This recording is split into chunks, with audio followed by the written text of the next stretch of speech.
Good morning friends, आप सभी का स्वागत है हमारे यूट्यूब चैनल के आज के डेली करंट अफेयर्स के इस मॉर्निंग सेशन में। इस सेशन में हम आज के करंट अफेयर्स और उससे रिलेटेड जानकारी के बारे में डिस्कस करेंगे। आज के इस वीडियो की पीडीएफ फाइल आप हमारे टेलीग्राम ग्रुप से प्राप्त कर सकते हैं। आप टेलीग्राम ग्रुप को इस वीडियो के डिस्क्रिप्शन में दिए गए लिंक से ज्वाइन कर सकते हैं। पूरा वीडियो ध्यान से देखें और आज के प्रश्न का उत्तर कमेंट बॉक्स में अवश्य देवें। तो दोस्तों शुरू करते हैं आज का करंट अफेयर्स। दोस्तों हमारा पहला क्वेश्चन है, हाल ही में किस भारतीय खिलाड़ी को टोक्यो ओलंपिक का टिकट मिला है। हमारे सामने 4 ऑप्शन है, इनमें से किस खिलाड़ी को हाल ही में टोक्यो ओलंपिक का टिकट मिला है।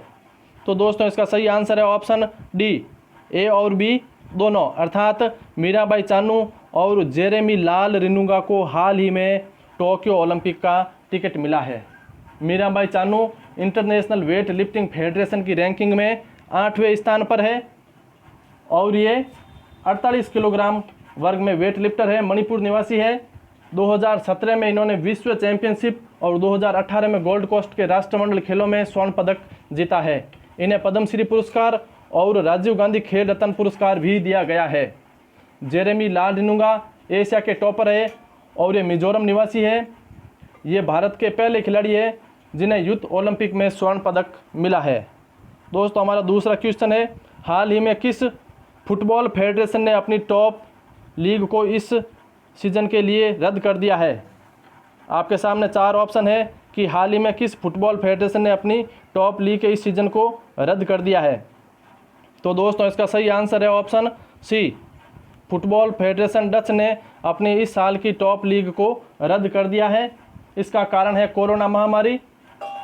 इस लीग का नाम है इरेडीवीसी, लीग का नाम है इरेडीवीसी और ये यूरोप की पहली लीग है जिसे रद्द किया गया है और 1945 के बाद पहली बार हुआ है जब इस लीग को रद्द किया गया है और इस लीग के नतीजों के अनुसार किसी को भी विजेता घोषित नहीं किया गया है।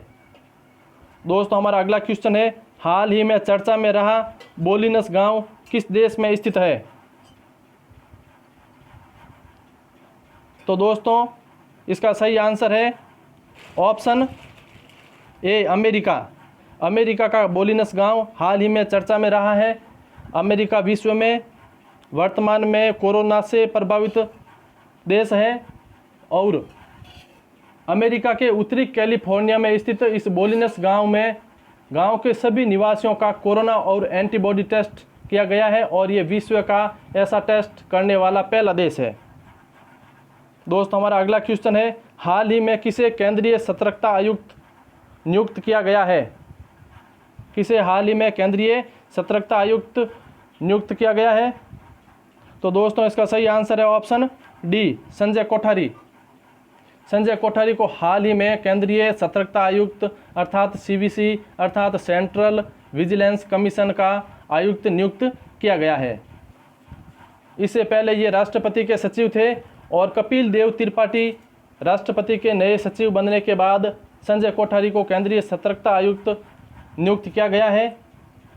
सीवीसी का पद केबी चौधरी के कार्यकाल पूरा होने पर पिछले जून से खाली था। दोस्तों बात है सीवीसी की, तो सीवीसी की स्थापना अर्थात गठन हुआ था 11 फरवरी 1964 को और संस्थानम समिति की सिफारिश के आधार पर सीवीसी का गठन हुआ था।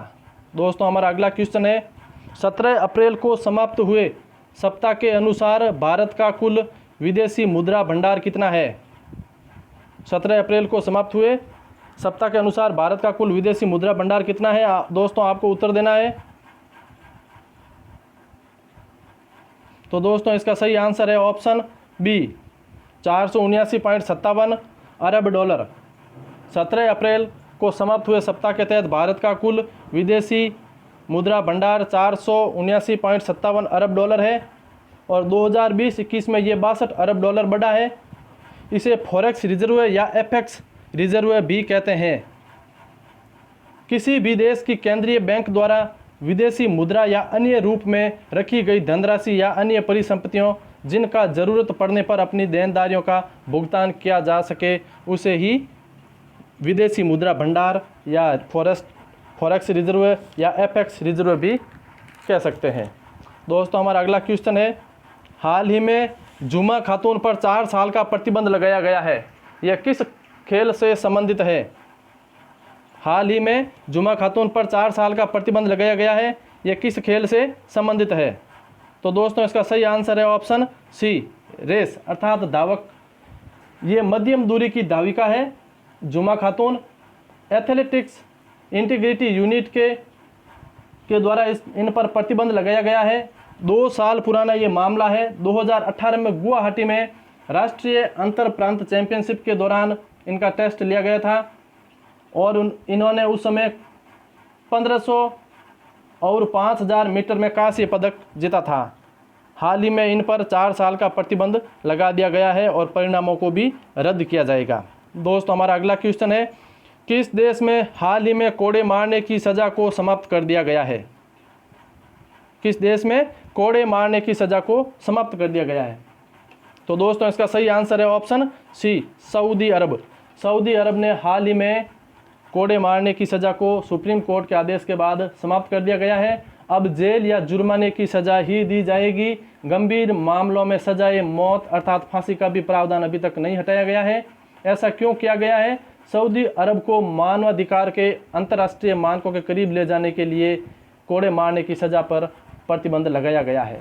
बात है सऊदी अरब की, तो यहाँ की राजधानी है रियाद और यहाँ के वर्तमान में राजा है मोहम्मद बिन सलमान। दोस्तों हमारा अगला क्वेश्चन है, हाल ही में किस भारतीय महिला को American academy of arts and sciences की सदस्य चुना गया है? किस भारतीय महिला को American academy of arts and sciences की सदस्य चुना गया है? तो दोस्तों इसका सही आंसर है ऑप्शन बी, रेणु खटोर। रेणु खटोर को हाल ही में American academy of arts and sciences की सदस्य चुना गया है। ये कानपुर से ग्रेजुएट है और यूनिवर्सिटी ऑफ ह्यूस्टन सिस्टम की ये वर्तमान में चांसलर है। दोस्तों American academy of science arts and sciences की स्थापना 1780 में हुई थी। ये नवाचार विचारकों का एक प्रतिनिधि संगठन है और इसमें 250 से अधिक सदस्य नोबेल पुरस्कार विजेता या पुलित्ज़कर पुरस्कार विजेता है। दोस्तों हमारा अगला क्वेश्चन है, विश्व बौद्धिक संपदा दिवस प्रतिवर्ष कब मनाया जाता है?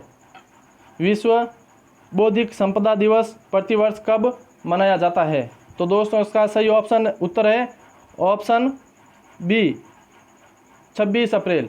प्रतिवर्ष 26 अप्रैल को विश्व बौद्धिक संपदा दिवस मनाया जाता है। ये विपो द्वारा अक्टूबर 1999 में इसे मनाने का निर्णय लिया गया था और वर्ष 2000 से इसे मनाया जाना शुरू हुआ है। वर्ष 2020 की थीम है innovate for a green future.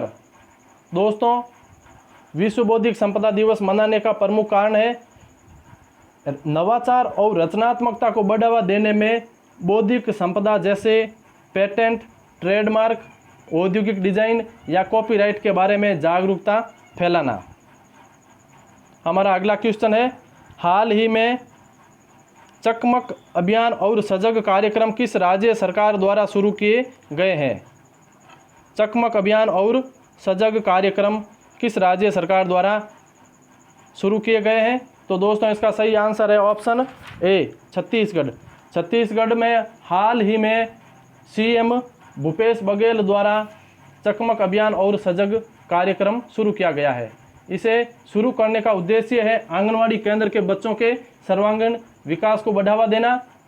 इन दोनों की सफलता के लिए सोशल मीडिया नेटवर्क पर अभिभावकों को दिशा निर्देश दिए जाएंगे। चकमक कार्यक्रम से बच्चे परिवार के सदस्यों के सहयोग से रचनात्मक गतिविधियां कर सकेंगे और सजग कार्यक्रम से बच्चों के स्वास्थ्य, पोषण और सर्वांगीण विकास को बढ़ावा मिलेगा। दोस्तों ये था हमारा आज का करंट अफेयर्स। हमारा कल के क्वेश्चन का उत्तर है विश्वनाथन आनंद। हमारा कल का क्वेश्चन था दोस्तों कि जिस भारतीय शतरंज खिलाड़ी को हाल ही में WWF अर्थात वर्ल्ड वाइड फंड इंडिया के पर्यावरण शिक्षा कार्यक्रम का ब्रॉड एम्बेसडर नियुक्त किया गया है, तो हाल ही में विश्वनाथन आनंद को इस कार्यक्रम का ब्रॉड एम्बेसडर नियुक्त किया गया है। दोस्त हमारा आज का क्वेश्चन है कोरोना महामारी के चलते हाल ही में राजस्थान सरकार द्वारा स्कूली बच्चों के अध्ययन हेतु कौन सा प्लेटफॉर्म शुरू किया गया है। दोस्तों हमारे आज का क्वेश्चन का उत्तर आपको कमेंट बॉक्स में देना है। आज के इस प्रश्न का उत्तर आप कमेंट बॉक्स में अवश्य देवें। दोस्तों अगर आपको हमारा चैनल और हमारे वीडियोज़ अच्छे लग रहे हैं तो प्लीज़ लाइक, शेयर और कमेंट अवश्य करें। अगर आपने अभी तक हमारे चैनल को सब्सक्राइब नहीं किया है तो सब्सक्राइब ज़रूर करें। Thank you for watching.